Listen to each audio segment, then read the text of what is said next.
Ouais, on a fait pire. C'est bon. Alors, justement, avec notre invité qu'on installait déjà, comme je vous le disais tout à l'heure, on parlera des dispositions à prendre pour une belle rentrée. Et cette dame, justement, avec nous, est censeur du CEG d'Antokba. C'est bien Madame Sylvie Massine Wali. Bonjour, Madame. Bonjour, Comment les dames, les allez-vous? belles dames. Très bien, Ah, merci beaucoup. beaucoup. À votre image, d'ailleurs. Bien sûr. Comment allez-vous? Très bien, merci. D'accord. Alors, Ok. c'est encore la rentrée, on va encore taper du poing sur la table, hein, très bientôt. Et c'est autant du stress pour les élèves, les écoliers, les parents, que vous, en tant qu'acteur du secteur de l'éducation dans les écoles, qu'est-ce que nous devons faire, quel que soit le rôle dans lequel nous nous retrouvons dans ce schéma-là, pour bien préparer la rentrée? D'accord, merci bien, mesdames. Je vais rectifier quelque chose d'abord. Je suis Sylvie Massine Wali, effectivement, mais je suis censeur adjoint au CEG Sourd-Léry. Ah, D'accord. Sourd-Léry, C'est ça. très bien, Voilà. très bien. C'était Ok. important de Oui, le dire. oui, Oui, de c'est le ça. préciser. Merci beaucoup. Oui. Alors, pour revenir à notre question, et on dit les beaux jours sitôt finis. C'est ça. Oui. Adieu les vacances, parce que là, maintenant, il faut faire face à la réalité. Et cette réalité, c'est l'école. Et l'école, aujourd'hui, il y a beaucoup de questions que les parents se posent, Oui. surtout pour cette année scolaire particulièrement. Et il faut un peu répondre à ces petites questions-là pour réduire un peu Les inquiétudes. les inquiétudes. Voilà. Bon, les inquiétudes par rapport à qu'est-ce que l'école devient, puisqu'il y a des changements, Oui. des réformes qui s'opèrent à l'intérieur donc du système éducatif. Oui. Alors, et ce sont ces inquiétudes-là que nous devons évoquer et pour apaiser les parents qui, je crois, à ce moment-là, ne sont pas tranquilles. Ils sont inquiets. Qu'est-ce que ça va devenir l'école, puisqu'il y a des réformes. Ces réformes-là consistent, n'est-ce pas, et nous ne sommes même pas sûrs que ça va prendre cette année, mais tout ce que nous savons, c'est qu'il y a des réformes. Des réformes qui ont commencé avec la conception des documents depuis 2013. Il fallait que ça voie le jour, un jour. Et je crois que c'est de ça qu'il est question. Et ces réformes-là, eh bien, ce gouvernement a décidé de commencer avec les réformes. La mise en œuvre. L'application donc de ces réformes-là. Alors, est-ce que ça va être possible cette année? On ne sait pas. Puisqu'on ne sait pas encore, il n'est point question donc de s'en inquiéter. Je parle aux parents surtout, de s'en inquiéter, puisque ce n'est même pas alarmant. Ce n'est pas alarmant parce que nous voulons du développement au niveau de l'éducation et en même temps au niveau de la société. Alors, si nous voulons d'une éducation inclusive, c'est-à-dire qui prenne en compte tout le monde, oui, qui prenne en compte tout le monde, même celui qui n'est pas allé à l'école, eh bien, il faut quand même casser les œufs. Il ne faut pas faire les omelettes sans casser les œufs. Donc, il faut le faire. Et moi, je crois que c'est ça qui est important. Alors, pour cette rentrée, moi, ce que je dois dire aux élèves, il ne faut pas oublier que l'école a démarré. Puisque déjà le 16, l'école va vraiment démarrer. C'est Il y a justement rien à ça ce faire. qui inquiète aujourd'hui, une rentrée qui démarre un peu plus tôt que d'habitude. d'habitude. Mi-septembre au lieu d'octobre. Est-ce que les enfants sont véritablement Prêts à fond pour dans reprendre cette dynamique-là? Bon, ce n'est pas une nouveauté puisque déjà l'année dernière, c'était le 17. Donc, il fallait commencer et c'est une volonté du gouvernement et à laquelle nous ne pouvons pas nous soustraire. Voilà. Donc, si c'est le 16, l'année dernière, c'était le 17, ce n'est plus une surprise pour les enfants. Ils savent déjà que, bon, désormais, c'est en septembre la rentrée.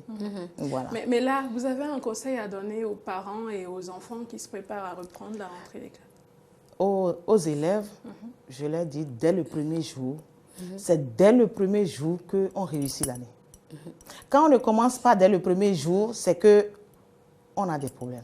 On a des problèmes, je ne dis pas du coup que déjà on a échoué, mais déjà le premier jour, quand vous lâchez, eh bien ça vous suit.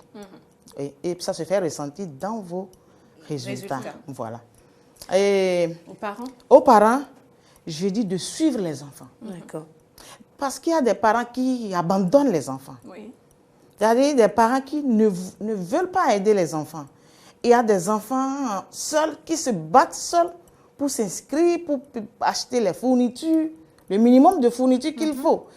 Et moi, je dis, les parents doivent se prendre en charge leurs enfants. Oui, parce que c'est ça qui est important pour la réussite donc, de l'enfant. Ça, c'est clair. Parce que quand le parent, déjà, lui, se soustrait à l'éducation de l'enfant que lui-même, il a mis au monde et qu'il a inscrit, puisque c'est lui qui l'a inscrit à l'école, je crois que, bon, c'est un petit peu, ce n'est pas responsable. C'est pas responsable. Et moi, je voudrais que ces parents-là reviennent et disent, voilà, ce sont mes enfants. Il faut que je suive leur éducation. Éducation, pas forcément leur prendre des maîtres d'études, des répétiteurs, puisque chacun a ses moyens. Oui. Mais, tout au moins, quand l'enfant revient de l'école, qu'est-ce que tu as fait? Vous avez fait quoi? Apporte, je vais voir. Est-ce que je peux t'aider? Etc. Il faut être avec l'enfant pendant qu'il est en train d'étudier. Quand vous ne le faites pas, l'enfant n'est pas un responsable. Il n'est pas encore adulte mûr pour savoir que ce que je fais est bien ou pas. Donc, ce que moi j'ai dit aux parents, c'est ça. Assister l'enfant. Assister l'enfant. C'est très important. Absolument. Voilà. Tout à l'heure, vous avez dit une chose super importante. Vous avez dit que c'est dès le premier jour que tout se joue. Tout à fait. Alors, parlons du premier jour. Vous vous êtes adressé beaucoup plus aux élèves, aux apprenants. Oui. Là, en nous adressant aux parents, en parlant du premier jour, comment est-ce qu'il faut accompagner ces enfants-là lundi premier jour? Lundi premier jour, bon, si c'est des nouveaux, par exemple au collège, il faut se lever nous, nos nouveaux au collège, eh bien, c'est la 6e. Et c'est la 6e. Et ils ne sont pas habitués au cours de 7 heures. Ça, c'est même pas possible que l'enfant... Puisqu'il lui vient du primaire, donc c'est 8 heures qu'il connaît. Point barre. Alors, donc, il faut que l'enfant vienne à 7 heures désormais. Et le premier jour, puisque les cours commencent dès le premier jour, et puisque l'après-rentrée est là, donc je suis sûre que les enfants ont déjà leur emploi du temps. Si c'est vraiment normal, c'est ça. Alors, les parents doivent se réveiller tôt. Préparer leurs enfants. Surtout les enfants de 6e, c'est des tout petits enfants actuellement. Ils ne sont pas des grands comme nous, on avait fait le 6e. Exactement. Donc, ils doivent les réveiller tôt. Ils doivent avoir tout leur cahier déjà dans le sac. Depuis la veille? Depuis la veille, tout à fait. Eh bien, l'emploi du temps, le papa ou la maman qui accompagne l'enfant devrait déjà avoir tout ça pendant cette semaine de pré-rentrée. Et donc, doit savoir que ce matin, voici ton emploi du temps, tu as tel cours. Tu as tel cours et tu sors à 10 heures ou tu reprends à 15 heures, etc. On doit lui avoir dit ça. Alors, on doit lui avoir dit que tu ne reviens plus à la maison puisque la maison, c'est loin. Voici ce que tu dois faire pour pouvoir vivre toute la journée, n'est-ce pas, dans le collège. Bon, je crois que, bon... Dans l'ensemble, les parents. On a parlé des parents, on a parlé des élèves, mais on va parler des enseignants parce que ce sont tous les maillons voilà, dans l'éducation des enfants, surtout quand on parle d'enseignement au secondaire, c'est très sensible. Quel est votre message, le message que vous pouvez adresser aux enseignants? Bon, aux enseignants, de ne pas attendre une motivation quelconque pour donner le meilleur de soi. Parce qu'il y a bien de choses qui ont découragé les enseignants. Et moi, je dis, ce n'est pas la peine aujourd'hui de se décourager, puisque ceux avec qui nous travaillons, ce ne sont pas ceux qui nous pénalisent. Ce sont surtout ce sont des innocents, des âmes innocentes avec lesquelles nous travaillons. Donc, il faut travailler comme nous avons l'habitude de le faire, s'adonner complètement à la chose, éviter les retards, et éviter les absences. Vous voyez, parce qu'il y a des professeurs, effectivement, qui s'absentent ou qui sont en retard et qui, ça dit, sans donner la raison pour laquelle ils vont s'absenter pour que les gens prennent des dispositions. Puisque si ça se passe ainsi, eh bien, dans l'administration, nous sommes au courant. Pourquoi? Parce que quand tu ne viens pas à l'heure, les élèves sont là, ils vont crier, perturber les autres. Là, ce n'est plus intéressant dans l'établissement. Donc, dire à ces enseignants-là de faire l'impossible. De faire l'impossible, n'est-ce pas, pour venir. Nous savons que nous sommes à Cotonou, les distances sont bien longue. Il y a des gens qui quittent Cotonou pour Akpokpa, pour Calavi, etc. Bon. Mais à tous ceux-là, ils n'ont qu'à prendre leurs dispositions pour ne pas venir en retard. Ou encore pour donner l'exemple. Puisque c'est ça, si vous ne donnez pas en tant qu'enseignant l'exemple de la ponctualité, les enfants également ne vont pas apprendre ça. Voilà. Alors, Tacha, tu avais une autre préoccupation, c'est celle de Laurie. Oui. Très bien. Alors, Madame Sylvie, un mot de la fin, justement, pour conclure cet entretien et d'ailleurs conclure la matinale. Ok, bon, ben, je dirais que les parents, les enseignants et les apprenants ne s'inquiètent pas du tout de cette rentrée scolaire. Que c'est une rentrée scolaire qui sera comme toutes les autres rentrées scolaires. Et moi, je dis c'est une année scolaire qui sera apaisée. Amen. Ah oui, ça c'est ça, il n'y a pas de doute, ça sera apaisé puisque les gens ont déjà mis des balises pour que ça soit ainsi.